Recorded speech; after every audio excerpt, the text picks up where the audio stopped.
Que a graça e a paz do nosso Deus e Pai e do nosso Senhor e Salvador Jesus Cristo estejam com todos vocês, amém? Estejam com todos nós.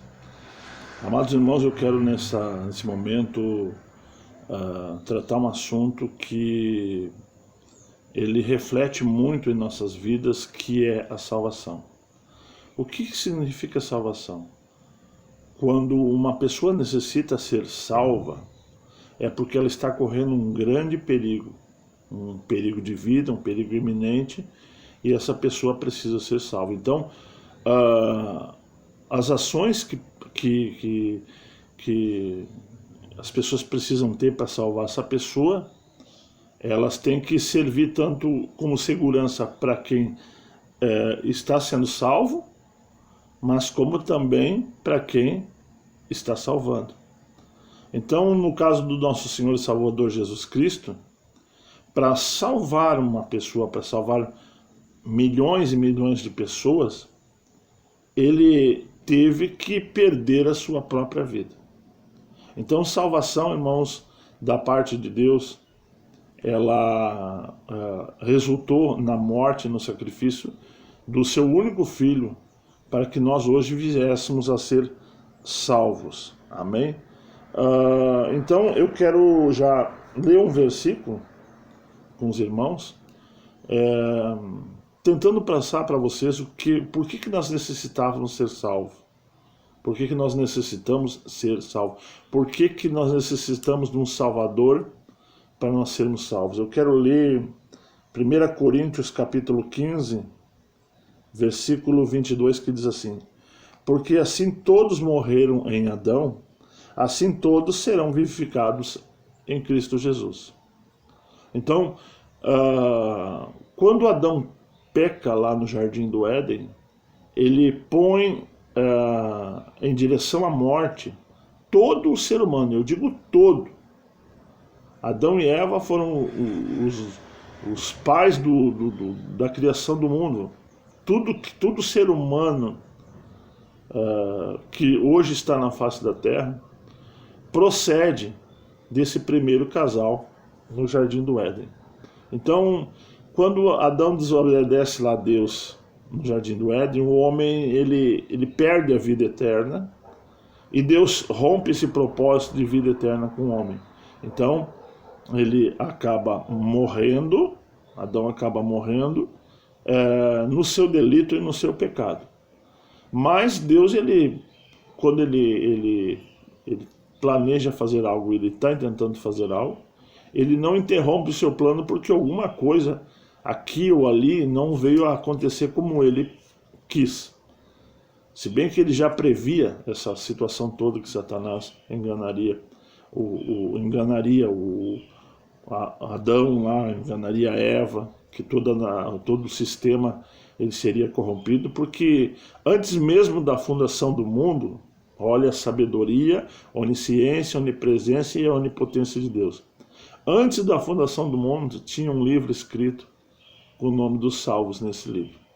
Então, esse livro está escrito desde antes da fundação do mundo. Então, Deus estava ciente de que Satanás iria tentar Adão e que Adão iria sucumbir. Mas por que ele não impediu isso, se ele sabia? Porque lá Adão, por ser criado à imagem e semelhança de Deus, lá Adão tinha livre-arbítrio. Ele deveria ter escolhido não pecar contra o seu Criador. Mas, infelizmente, ele escolheu pecar e hoje resulta no que resultou aí, o mundo está do jeito que está, justamente por causa disso, justamente por causa de Adão. Então, nós vamos comentar sobre isso agora, porque assim todos morreram em Adão, assim todos serão vivificados em Cristo. Então, houve a necessidade de Deus nos enviar um Salvador, houve a necessidade de Deus nos enviar o Messias. Para quê? Para que todo aquele que nele crê não pereça, mas que tenha a vida eterna. Como diz em Lucas capítulo 19, versículo 10, diz assim: porque o Filho do Homem veio para buscar e salvar o que se havia perdido. Amém? Jesus Cristo, o Filho do homem, o Filho de Deus vivo, ele veio buscar e salvar. Primeiro vem a palavra buscar.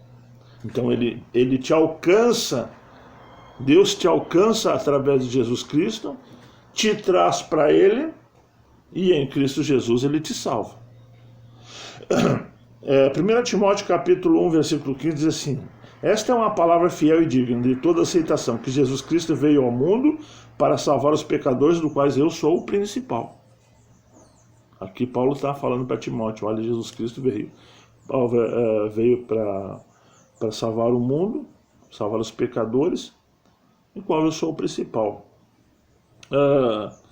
Mas para isso, irmãos, para isso, nós temos que ter o conhecimento exato do que é a salvação. Vamos ler uma palavra que diz assim, em Romanos capítulo 10, do 9 ao 13, diz assim: a saber, se com a tua boca confessares ao Senhor Jesus e em teu coração creres que Deus o ressuscitou dos mortos, serás salvo. Visto que com o coração crê para a justiça e com a boca se faz confissão para a salvação. Então você tem que confessar Jesus Cristo, que ele ressuscitou dos mortos.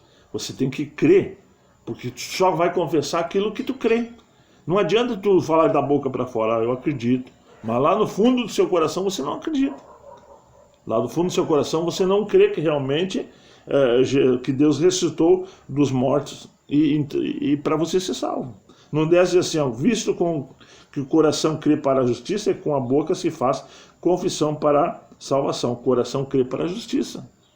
Você crê?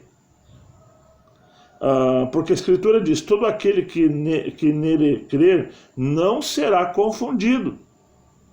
Porquanto não há diferença entre judeu e grego, porque um mesmo é o Senhor de todos, rico para com todos que invocam, porque todo aquele que invocar o nome do Senhor será salvo. Então agora, irmão, no 12 eu quero meditar o 12 um pouquinho com os irmãos, porquanto não há diferença entre judeu e grego, ou judeu e gentil. Agora eu pergunto, podemos judaizar a igreja de Deus se não há diferença? Como muitos estão indo lá na antiga aliança para trazer alguma coisa para dentro da igreja gentílica hoje, para trazer alguma coisa para dentro da graça, será que isso vai resolver? Se para Deus ele não faz exceção de pessoa, para Deus não tem judeu, para Deus não tem grego, para Deus não tem gentil, para Deus tudo é a mesma coisa hoje.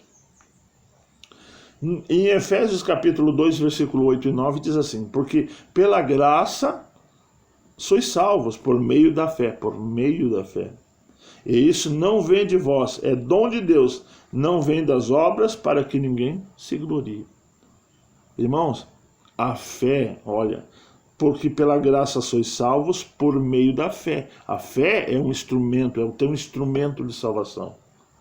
E não adianta, não vem pelas obras de você achar que é bonzinho, achar que faz tudo certinho, então você é um merecedor da salvação. Não. Tem pessoas muito melhores que você e agem em bondade, mas não creem em Jesus Cristo, não cumprem a sua palavra. Então, pela graça sois salvos por meio da fé.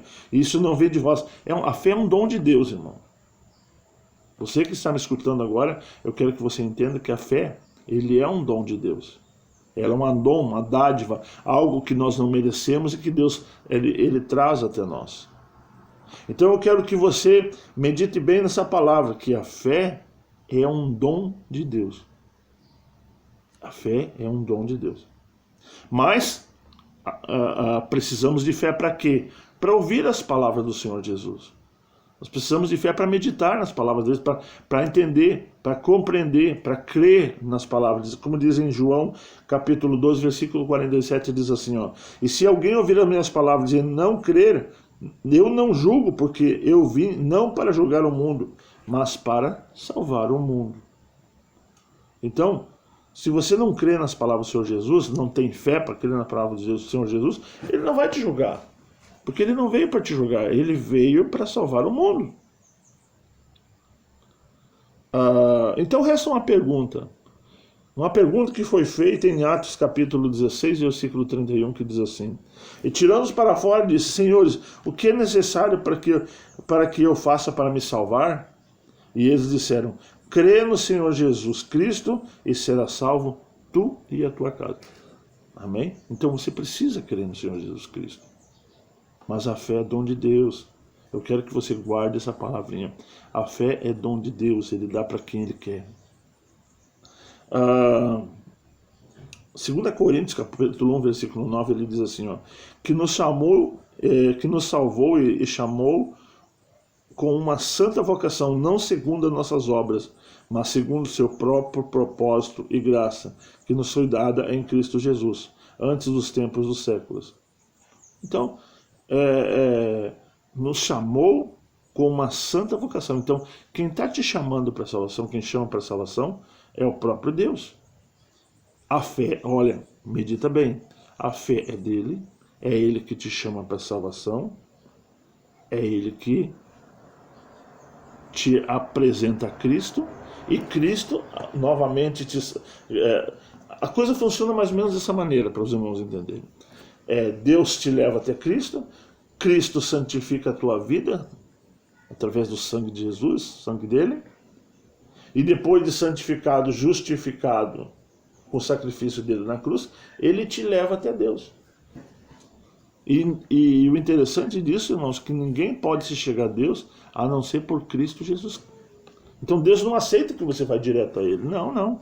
Deus aceita quando você faz as suas petições, as suas orações, em nome do nosso Senhor e Salvador Jesus Cristo. E acontecerá que todo aquele que invocar o nome do Senhor será salvo. Isso está escrito em Atos capítulo 2, versículo 21. Então, acontecerá que todo aquele que invocar o nome do Senhor, ele será salvo.